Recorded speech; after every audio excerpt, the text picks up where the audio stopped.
What was it like to see Terrance and Konata break through for their first touchdowns? Yeah, it was just cool. Happy for them. I think you saw it from the reaction from their teammates too. What those guys mean to them already as rookies. Because they just go and put in the work. So, but not shocking. And Matthew has so much trust, and all the players have so much trust of whoever's out there, which is really neat. So, not shocking at all. How did Puka look to you yesterday in practice? Look great.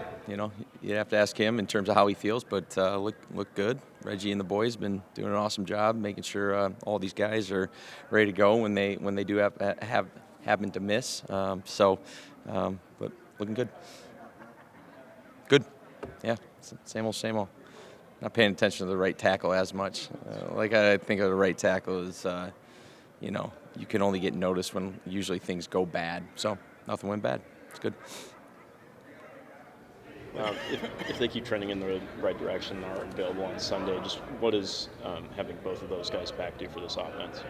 Yeah, just guys that have played a lot of football. But again, no matter who's out there, Puka's out there, Rob's out there, they go out the first play with something different, or they might not go. You never know. And so we got confidence in all these guys. But, obviously there's nothing like experience, and those guys have a ton, Rob being more, but Puka's played a lot of football as well. There was a clip that came out after the Ravens game of Puka talking with the offense about, on the sideline, about punching it in the red zone. He's always seemed like more of a lead by example type. I'm curious this year, how have you seen him kind of grow into a little bit more vocal leadership? Yeah, Puka, what's cool about him is he is authentically himself. So if he needs to say something, he'll say it. If he doesn't need to say it, he'll just do it through his actions. So I did see the clip. I saw it after the fact, obviously, because I'm up in the box. But, hey, he had something to say, and when he talks, guys are going to listen. What does it say about a guy that early in his NFL career that commands that kind of respect in those situations? Yeah, naturally when you do things the right way and you're productive, you're going to get that respect. But as you guys know, Puka is he's a special human too. So it's not shocking that he is continuing to develop and grow into that role. But again, he was a leader his first year. He's a leader everywhere he's been because he's that dude. In terms of just being about all the right stuff. So again, not shocking, and I'm sure when he needs to speak up again, he will. Run blocking is always a big part of tight ends transitions in the NFL. As Terrance's role has increased these last two games, how has he kind of graded out in that area? Yeah, no, he's doing a good job. Again, it's like you said. That the tight ends, every position. There's no easy position in this league for all 22 that's out there. But tight ends got a lot on their plate, right? They got a moving part from an operational standpoint. You got your pass game, you got protection, pass game obviously with the route concepts, and then you got the run game. So there's a lot on their plate. So for anyone, let alone a rookie, it's a lot. He's gotten better and better. That's why he's out there, in all phases. You can't just be out there to be in one phase. We trust all four of those guys to be able to do whatever, and that's unique to be able to say, hey, all four can go play all four spots, and do whatever we ask them to do, and it's a pretty cool room. Were those the kinds of red zone plays you envisioned with Davante when you guys acquired him? Yeah, with Davante, with just the LA Rams, scoring touchdowns. You kick field goals in this league more times than not, you're not going to like the result on Sundays. So, obviously he had 3. I think there could be a number of guys that can make those plays too. Answering your question, absolutely. Tay, there's a reason he has over 100 touchdowns because he's been extremely productive and extremely talented since he's been in this league from Fresno. So not shocking, very happy they were able to get that done. I don't know if those are, you could tell us it's different if those are the first reads on on the plays at the goal line. Yeah, but when you're calling them or when you're hearing the calls come through, that's what you guys are going to do. Yeah, sometimes not, right? Everyone, especially when you got a guy like number 9, everyone's available. You just never know, It's, hey, great call with Tutu on the 80-yard touchdown or 88-yard touchdown. Sean's already said, that was 2 players making a play, So what's cool is all our guys know that, whether it says 1, 2, 3, 4 outlet amongst the 5 eligibles when we put in an install. You never know. So I'm not going to go into full detail of what what we're thinking and stuff like that for strategic purposes. But again, they know where they fit in. Matthew's had a very long and good career, but when you look back at the first half of the season during the bye, is there anything that stood out to you about the way he's playing? No. I mean, seriously, it's just he's doing what he's asked to do. I'm trying to think of something, but he's always enjoyed it. He's always been an ultra competitor. He's always been tough. He's always been productive. I mean, I'm just happy each and every moment, each and every week that he's out there playing the game that he loves, and he's got a great supporting cast around him, all 10, plus a good defense. Hopefully he thinks that about his quarterback coach and head coach and coordinator and all that kind of stuff. Probably not, but that doesn't matter. He's out there doing his thing and not shocking at all. Matthew said that the offensive line has kept him pretty clean, and the pressure numbers, support that. What have you seen that's been working in pass protection, even with some of the injuries? Yeah, I think they got a good connection right now amongst the five, even though we've had some, like everyone, you're always going to have some, adjust and guys that are in there one week and not the other. But the one thing that I think is really sticking through is just giving him an extra click, like just fighting and grinding and scratching and clawing to make sure that, they keep the defense off of him. Obviously, that's inevitable. It's football. The defense has a say in it, too. You go against D-lines, I don't care who it is, they got good players up front, and we're going to have our hands full with these guys because they get after it, and they know that. So, but I think our guys, they've done a really good job of just knowing that if they give 9 just one extra click, usually good things will happen. Yeah, they got a lot of pride.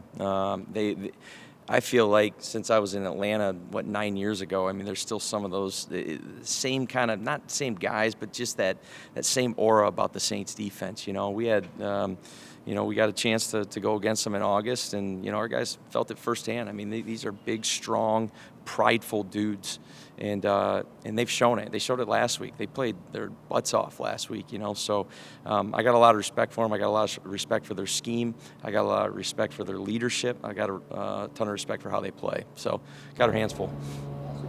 Coach, can you give us your perspective from the offensive side of the ball, of course? The time off, has that given you time to make any adaptations, adjustments, things you've learned from the first half? Yeah, absolutely. You always use that week, one, to kind of freshen up. But as you're freshening up, you're excited to get back into it, and so you get that extra little sleep. You got a nice clear mind when you wake up and you're drinking some coffee, taking your kids to school, and then what are you going to do all day because you're not used to it? You can only walk so much in the neighborhood. So you pop on the tape and you just start watching. I don't golf during the season. I don't golf really ever, but you just start watching ball from around the league. You watch yourself, and you don't want to do too much, obviously, to change. I think organically the season, goes in the way that it should. If you believe you're doing things the right way and you have a foundation, but there's always going to be little adaptations from, again, around the league and stuff that you want to implement that you see with what you're doing within your scheme. And has it been any time for the players also to give your perspective? Yeah, I mean, I feel, you'd have to ask these guys, I feel like we're always asking for their perspective. They're the ones playing out there. I hope from their vantage point they just get away, and I know some guys dive into it probably a little bit more than others, but yeah, during the bye, it's, hey, you get away, and I mean, it's a long haul for all 32 teams, so they're back, they're ready, and ready to go on Sunday. What's the challenge about going up against a first-time rookie starter? Yeah, it's just like anything else. He's obviously a really good player. There's a reason why they picked him when they did. He had a ton of success in college, and he did a nice job operating the offense when he went in the game for the last 30 or so plays. So, there's a reason why they have him and why they think a lot of him. So, it would be a great challenge for us. Is there, in those 30 snaps, is there enough to evaluate him and his tendencies, or are you going back to college?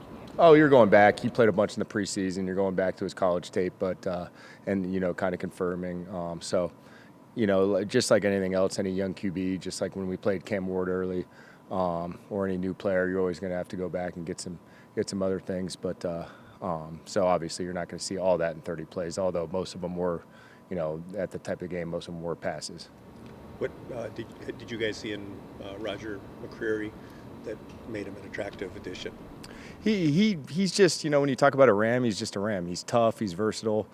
He's a physical guy. He's really smart.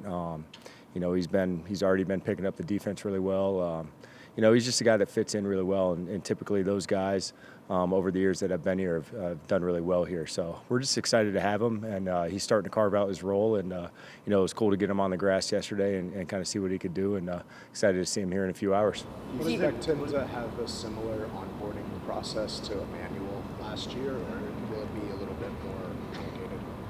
I think it'll be a little more, where you're trying to, roll him in, get him in the mix. Where, Forbes, we were kind of, got him knowing it was kind of a long term.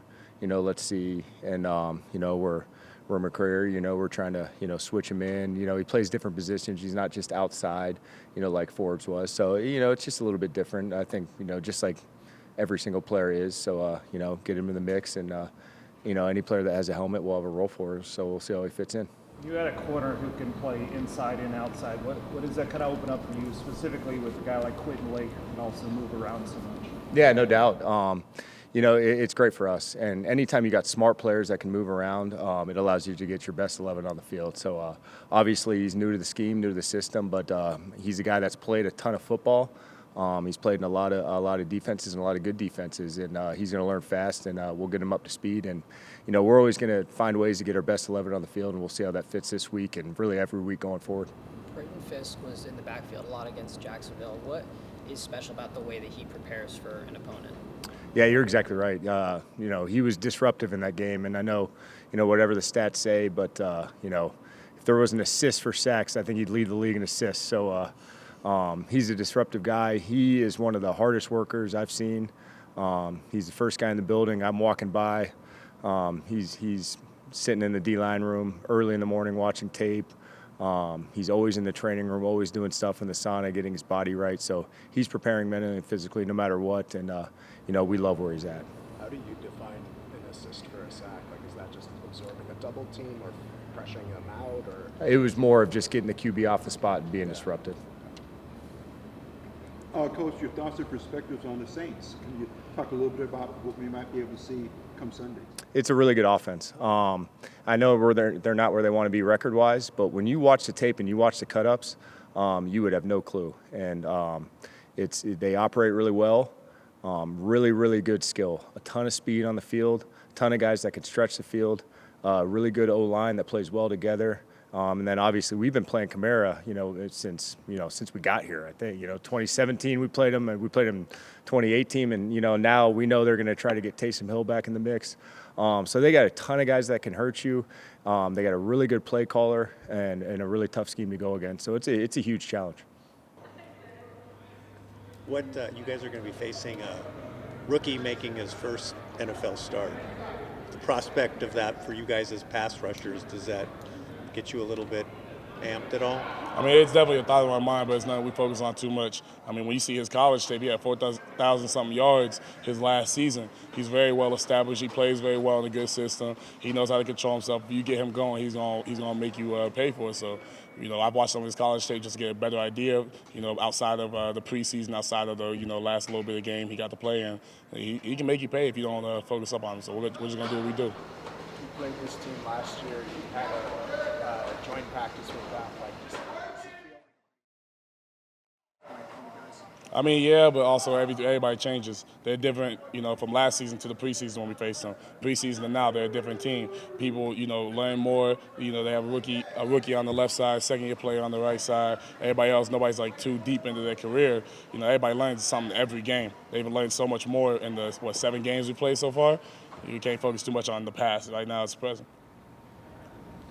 You were part of the Hundreds campaign and worked with Rams legend Rosie Greer recently. Just what was that experience like for you? I know, it was cool. I mean, even talking about Rosie first, to see a living legend right in your face, it's kind of a different feeling.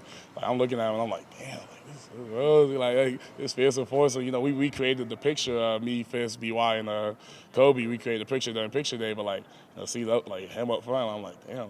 He's still a pretty big dude, even at his age. So it was cool. And the 100 campaign, it was just a good time being out there, being able to, make a little impact, have a good time. It was a good. It went by fast. It was fun. You guys had some experience against Taysom Hill last year. He's back now. Just kind of curious, what is it like defending someone who can do all the different things that you can do on your side? Yeah, I mean, you just got to be focused on, different plays come out of different positions, whether he's lined up at the tight end, running back, quarterback. Every now and then you might split him out wide, put him out wide receiver. So, he's a threat wherever he's at on the field. So you just got to be cognizant of where he's at and, really pay close attention to, his alignment, where he's set up, all that stuff. But he definitely has a lot of challenges. You guys are going to have a stretch here where you're basically at home or on the West Coast for most of the rest of the season. Does that have any impact for you? I mean, is that a positive, or do you care whether you're flying across the country or not? It don't change nothing for me. My approach is always the same. I do like not having a 12-hour flight back home, but besides that, it don't really change too much. I like the fact that we're all on the same side, same coast this whole year, or for most of it, the rest of this time. But also, I think we've all said perfectly, November's the month where you separate yourself. So it doesn't matter where we're going, we have to do what we have to do. How would you describe the impact that Nate Landman has brought to your defense this year? He adds a certain energy that you can't even describe. I add just kind of chaotic energy where I just scream and yell and stuff. Nate comes out there he's like a field general. He lets you know what's gonna happen. If you don't know your play, he gonna make sure you understand what you have to do, why you have to do it. He's doing this, he's doing that. He likes to manipulate things. Then you just talk about the actual field of play where he's getting after it. I know he's on the left side of the field. The ball goes wide right. If I tackle the ball, I'm going to look up, Nate's going to be right there making the tackle with me. He's all over the field. So he's somebody that you like. I'm shocked that he's outside of where he was. Somebody like you that has a lot of energy and somebody like him, does that hype you up even more? Oh, yeah, definitely. I mean, you can see a couple plays that we've made this year. He gets up, I clap him up, I start yelling in his face, he start yelling in my face. We feed off each other. Did he come in with that energy day one, or did you see him grow into it, or how's that going? Nah, he didn't come in day one, but obviously day one he's more focused on learning the playbook and everything like that. But Nate's probably one of the smartest people I've ever met. So by day 2 or 3, he kind of understood everything, and then he was who you see now. How different is the vibe coming off of the bye this year compared to where you guys were at this time last year? I mean, last year, we kind of were fighting an uphill battle. Now we're still doing the same thing. It doesn't matter how we think about it. We're always fighting an uphill battle because if you get comfortable in this league, you can pay. Humility is a day away. We don't care about what our record is right now. We 0-0, and we're going up against another team that's 0-0. It don't matter about anybody's record. Who controls the music in the locker room? I think it's E-Man. It's trash. Why don't you like it? Because I'm not trying to murder somebody at 6 in the morning. Put on some Adele or something like that. Let's relax. I'm not trying to listen to some young boy at 8:30 in the morning and I was just on the phone with my mom. I'm not it's too much. Yeah. Jared, can you give us your comparison from last year to this year, how the growth has brought you to be a better player? And some of the things you've learned being in the NFL? Oh, yeah. Last year mainly it was just kind of go out there and play. I didn't really care too much about this, that, the third. It was just go out there, try to make a play. But this year I kind of realized here's my opportunity to play. This time I have to be the one to take on the double team. I have to be the one to, sink the B gap, handle the edge. It's not my play to make. Let me just let everybody else do their thing and do whatever I have to do. And if I have to, I'll try to make a superhuman play. But more times than not, I'm 1 of 11. Last year, I'll just kind of make a play. And can you tell us how the chemistry with Landman, how that's working? It seems to be very, very, very positive most of the time. But how has that worked with you and the rest of the group? Yeah, Landman, he echoes it all the time. Hey, just do your 1 of 11 and make a play. He literally says those 2 things all the time. My college coach, Coach Nessel, told me the same thing all the time. He said, hey, first half of the play, the first 2 seconds, just do your job. After that, do whatever you have to do to make a play. And that's what Nate Landman lives by. Cool. Puka, how are you feeling, and tell us about your rehab process? I'm feeling great. It's a little bit harder than I thought it was going to be out here in California, but it's good to be back out on the football field, moving around, getting a good sweat in, put my feet in the ground. And it's been good. Yeah, we have a nice Thursday practice, so finally get to hit somebody. It feels like it's been too long for sure, but it felt great to be back out there. How's that feel? Feels good. The rehab process was good. I'm Mark that I get to work with, and Reggie, our training room staff does a great job. The time being able to spend back out here and get some work in, and feel like I can hit the ground running and come back this week. Did you practice in full today? Yeah, it was nice. Coach Nate does a good job of not communicating how much he wants me to be in there, so you get some grind time during the week to prepare yourself for Sunday, as it should always be, whether you're coming back from injury or not. These are the days to go through that grind so you're prepared. And do you expect to play on Sunday? That's the plan. I'm feeling fantastic. Yeah, feel ready to go. Can you take us through what happened? You know, I think this is the first time we've had the opportunity to speak with you since the injury. Can you kind of take us through that play and what happened in the immediate aftermath? Because it seemed like you got up and then went down. And Yeah, so we had a go ball up in the end zone, try to go up, and Humphreys was nearest defender and trying to make sure that, man, he did not come down with that ball. And if it wasn't going to be me with that ball, I was making sure it wasn't him either. And just kind of the impact, falling backwards, my foot got caught on the ground, kind of just sprained my ankle, just rolled it. Really thought it was like just getting the wind knocked out of me just of how I landed. Got up and I was like, it's definitely not my back. But then, the adrenaline and the rush to want to not be out there. They came in and like everything, for the most part, I was intact. So I'm like, all right, if I can go out there, I know I can block duo for damn sure. So just get back out there and line back up, and then also just try to contribute, but also try to be as safe as possible. Safe to say the bye week came at a pretty perfect time for you? Yeah. Never a good time to be injured, but the bye did land at a great time to be able to rest and recover and get rejuvenized for this back half. There's a clip, I think it was from the Ravens game, of you being pretty vocal on the sideline with a group of your teammates, something that I know that we've necessarily seen a ton to this point from you. Just what prompted that, I guess, and how have you maybe found your voice more as you gain more experience and gradually earn the respect of your teammates? Yeah, I'd say it's something that just kind of came naturally through the kind of moments throughout the game, some of the frustration and the emotions that we feel, and just the standard I feel like we hold ourselves to. We know how to operate, and especially in this offense, the things that we communicate throughout the week really does feel like we are truly preparing for games, the game reality as best as we can. So something that I'm like, man, I know the standard that we all hold for ourselves is we want to get in that end zone, and that's something that we continue to, that's a main point for us every single week. So when we don't get in there, that moment of like the disappointment of like, I was just thinking of like my mom would be like, she'd say, I'm not mad at you, I'm disappointed, and I'm like, all right, that's even worse. But I'm like, yeah, I want to get in the end zone too. So it seems like you've taken more of a lead by example like the last couple of years. Like, do you feel like year 3 more comfortable being more vocal? I'd say, yeah, especially like it's been nice to like have the progression with some of the guys, some familiar faces. I know K-Dot came here when I was a rookie.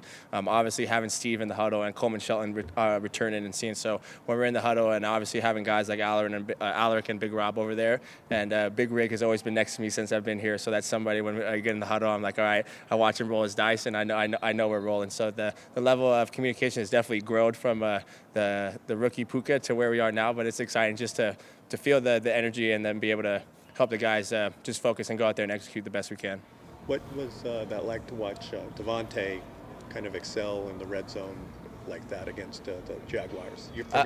From where you were sitting. Yeah, it was a little painful because I'm like, we've been working on some handshakes, and I'm like, I can't run out there and like meet you in the end zone as I would normally expect to. But it was sorry, I got this bug over here. But it was just super exciting because we see this stuff during practice. Some of the catches that he makes, and you're like, holy cow! Like, man, if there were cameras out there or that was in the game, it would be some of the best things ever. So to just finally see it come to fruition on Sundays was amazing, and to see those two get on the same page, but then also to see the excitement that I know I've watched him play with, and he's had continually, but then also for him to feel that the hard work be rewarded that I know he continually puts in. Mm-hmm. After your rookie year, you talked about wanting to eliminate drops from your game. Cut that down to 3 last year and none so far this season. Like, is that just a matter of strong hands and under the catch, or what else goes into that? I guess that's like a football loaded question because I mean, as a receiver, I'm like, man, I'm gonna say like, yeah, stepping back to the ball. Obviously, the ability that number 9 has, but just the whole operation. I think of trusting my teammates is something that I feel like it really allows me to play at the speed I can play on the football field, especially with number 9, with the other receivers out there, of all of us doing the dance together. Whether it's a route concept of us being in the run, just being able to be in sync with everybody. I think it comes from a full trust. I go out there when we're in those 11 in that huddle.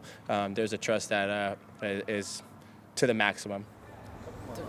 Jared said that Emmanuel Forbes controls the music in the locker room. What do you think about his song selection? For a Thursday practice, Thursdays are normally good. I would say I try to sneak in some songs. I like some Chris Lake or some Fisher every once in a while to switch up the vibe from maybe some of the rap or hip hop that we get. I'm like, I'll throw on some J Boog and some reggae too. I think whenever, that's normally for Fridays. I try to save that on like the Aloha Friday vibes, but Forbes does a good job. I'm like, Thursday, everybody's motivated for Thursday parties. It's a little bit of I want, like, it feels like offense, defense. They're ready, like, they're game planning for us in the locker room. I'm like, this is a little intense, but all right. Davante said that he feels like Konata, it reminds him of his younger self. As someone who is, a fan of Davante, do you see that, and what's impressed you about Konata? 100%. I think there's the foundation of how Mumph likes to move is definitely rooted and based in how we see Davante move. But he also has his own kind of sauce, and they're not very exactly similar body types. I think that Tay's a little bit taller. But to see how he's taken the notes of watching Tay so closely, being able to ask the questions, how he doubles up at the line of scrimmage, how he doubles up at the top of the route, and just to see the nuance of his route running from where we were in training camp to where we are now it's been a fast progression, but it's something that because he's always asking the right questions and he truly cares about his craft, so it's been awesome to see.